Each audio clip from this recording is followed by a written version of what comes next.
Hello friends, welcome back to my YouTube channel PD Tutorial, and today in this video I am going to prove Cauchy-Gorsuch theorem. Okay, so in previous video I have already uploaded the proof of the lemma. If you want to see that video, please check the description box, and I am going to make this theorem proof separately. So if you don't mind, please start with the theorem.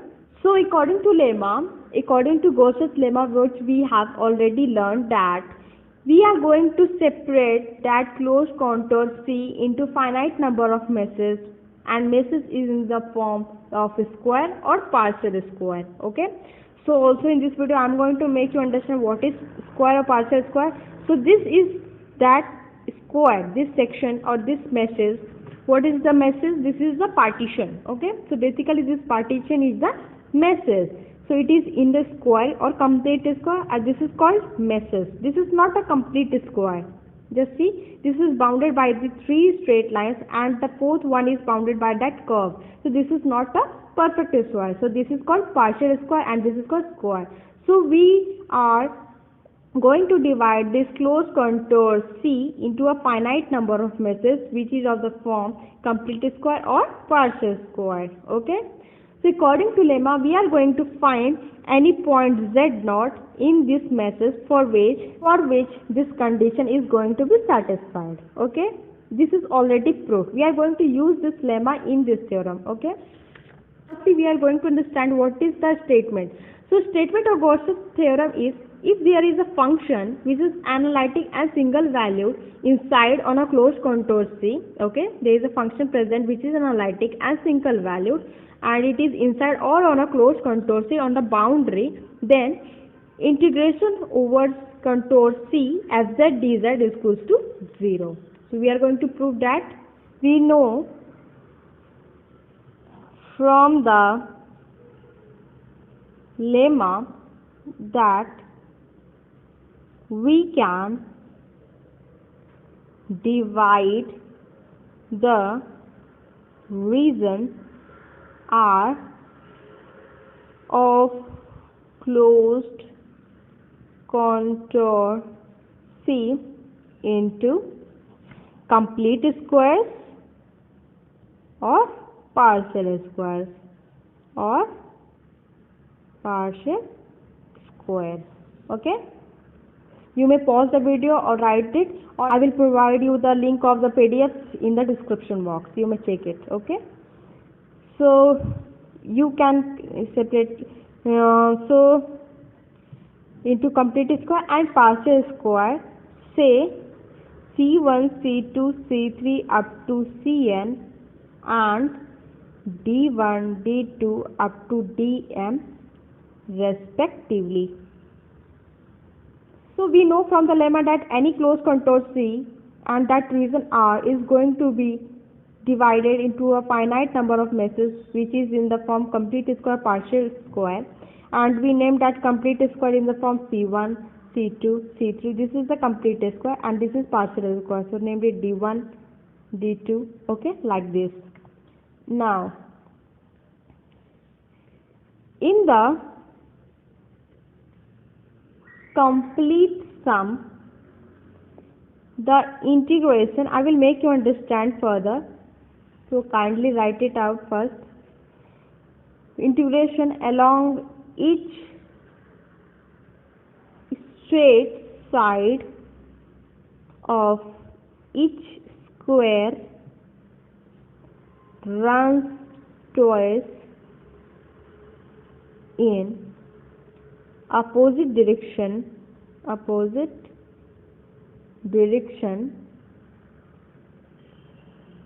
so all the integral along straight side is 0.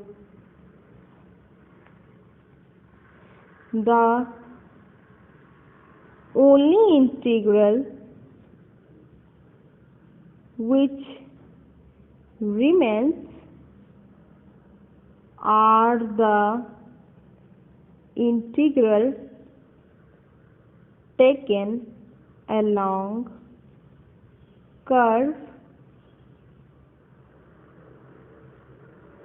curved boundaries of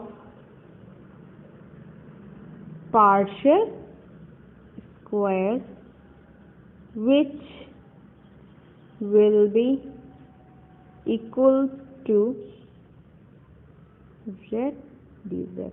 Okay, we are going to divide this into a finite section and named it as C1, C2, C3 for a complete square, and for the partial square we are going to name it D1, D up to Dm. Okay, so in the complete sum, the integration along each straight side of a square runs twice in the opposite direction. So what is the meaning of that? If you see this contour is traveling in the anti-clockwise direction.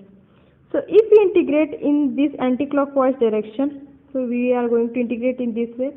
If we integrate or find the area of the neighborhood of this area, so just take it, this and this. You find that every straight line in middle of this region is repeated in the opposite direction while taking in the anti-clockwise direction. Okay. If we take the integration of this and this and sum it, it cancel it out because of the opposite direction or repetition of the or repetition twice for the same straight line. So our integration becomes 0 for this complete square part, for this part. So only the lines left it out is this part, that boundary, and this part is the part of which square? This partial square. Okay. So I have written this only in the complete sum. The integration along each straight side of each square runs twice in the opposite direction. So all the integral along straight sides is 0. The only integral which remains are the integral taken along curved boundaries of partial square, which will be equal to this. So if we are going to find the integration of f dash z for whole contour, so we are going to find the area of complete square plus area of partial square as well. Give it equation 2, and we are going to give that equation 1, which is the statement, which is the condition of lemma. So which is the condition that is we learned from the lemma. Give it equation 1. Okay. So if we combine the area of complete square or partial square, we are going to find the area of whole contour. Okay. So both are going to play the role in that. From lemma and that condition 1, which we have named, is fz minus fz naught upon z minus z naught minus f dash z naught less than epsilon. So this is the lemma which is already proved. Okay. So we know that epsilon is greater than 0. That means it is positive, and we are going to take a positive small value smaller than this epsilon. Just named it nu z. Okay, we are going to take any value modulus of nu z, which is already small. That epsilon is already small, and we are again going to take the smaller value than this. So we are going to assume it as this. Okay, and this condition is also less than epsilon. So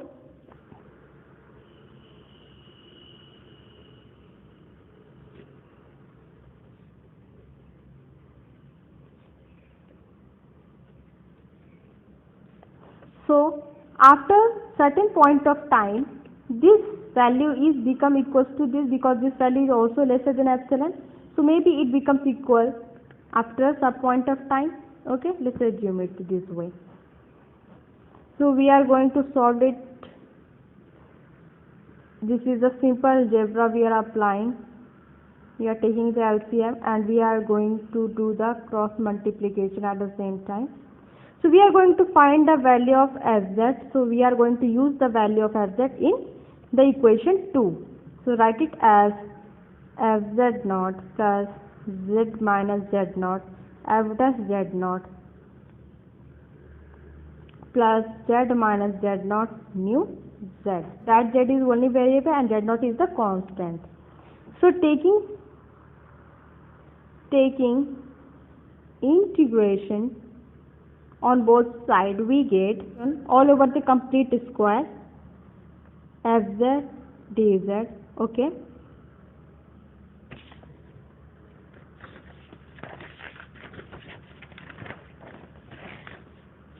So we are going to put the value of this integral here. After that we are going to find the integral of this and get the sum of that, and we will find that this integral is equals to 0. So let's start with this.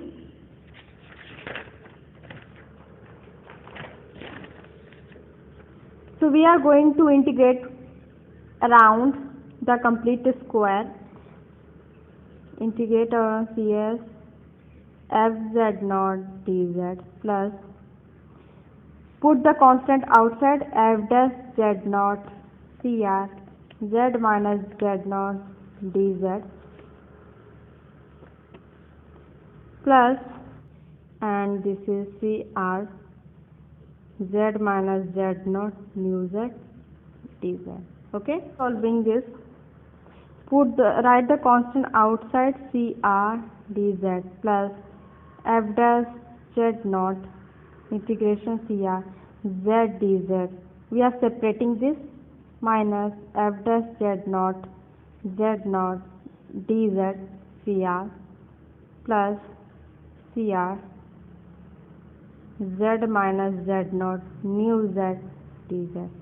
So it is already in the statement that closed contour is closed, that curve is closed. So if we integrate any closed curve, either it is in a square shape or it is in this shape, if it is closed, that starting point and ending point of that curve is same. If it starts from the point A, it ends at point A itself.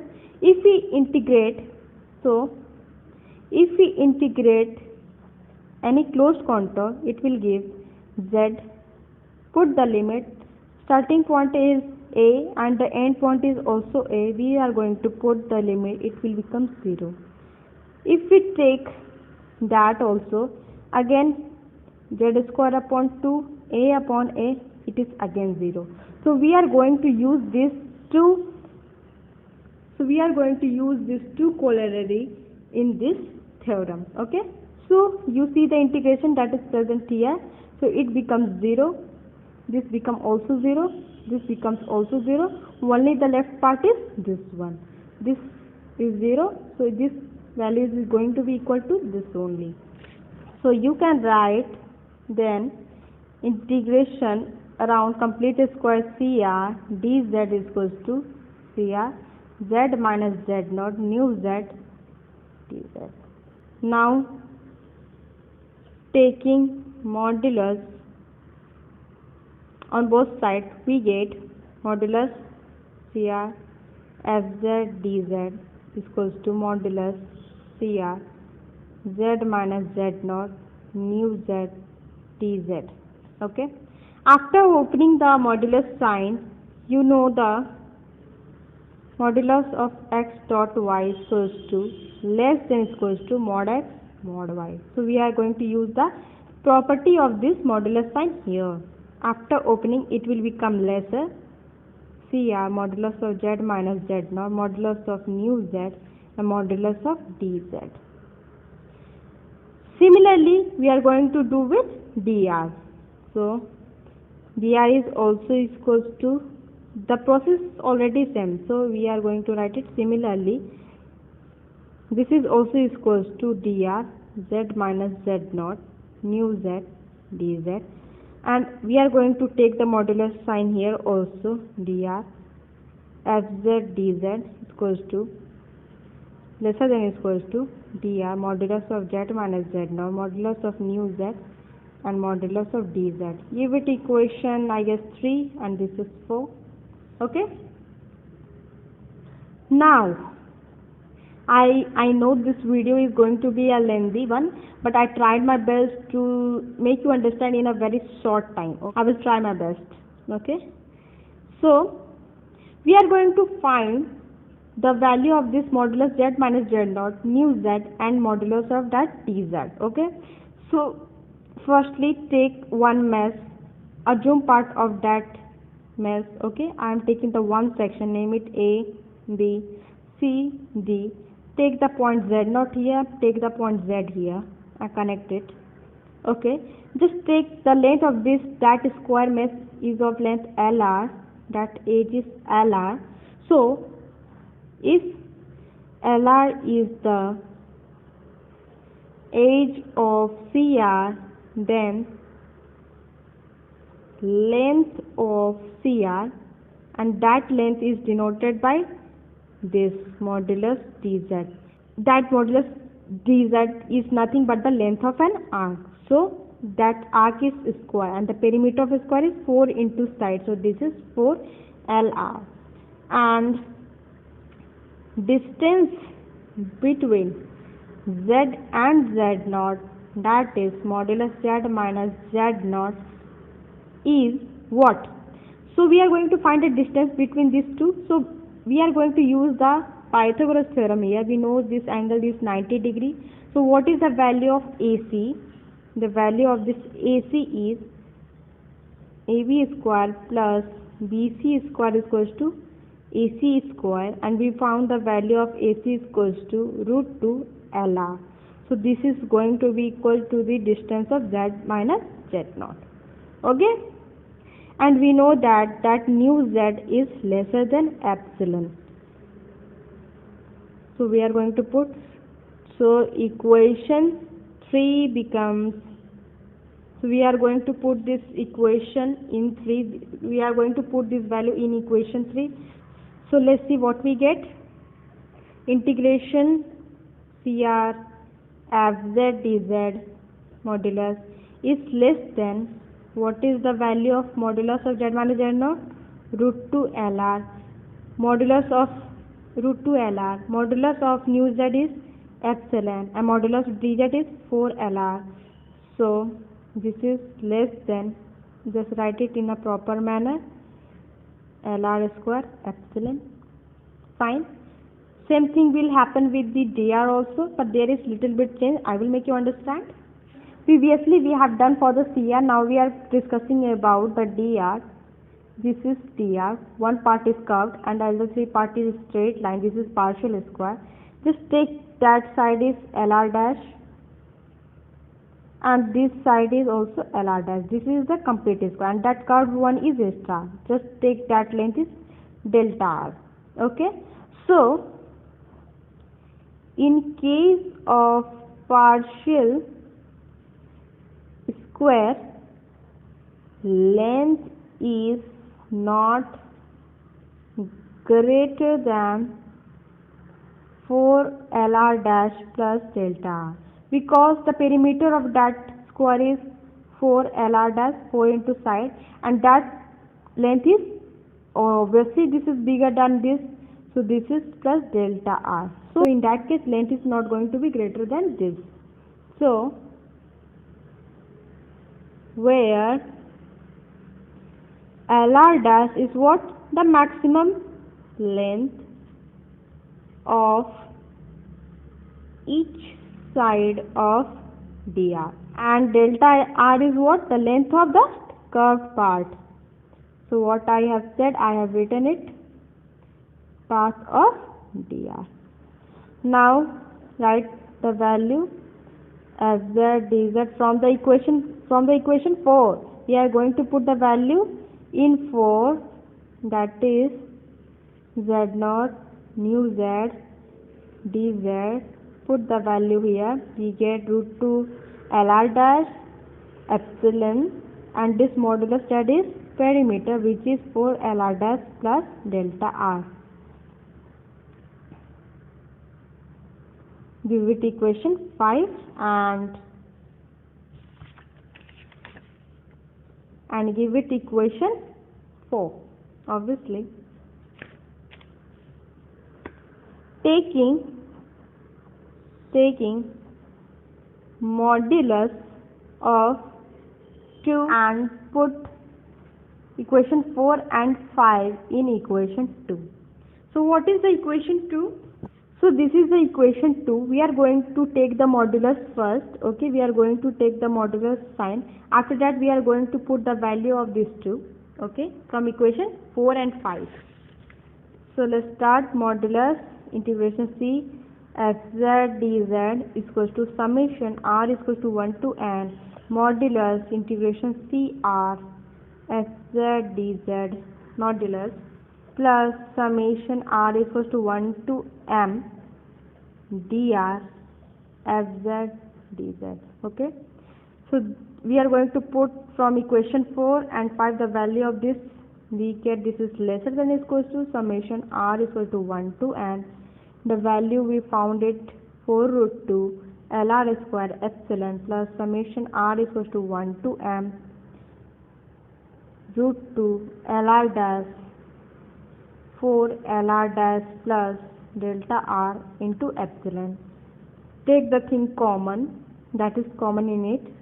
Summation r is equal to 1 to n 4 root 2 lr square epsilon plus summation r is equal to 1 to m root 2 lr dash epsilon plus summation r is equal to 1 to m epsilon lr dash,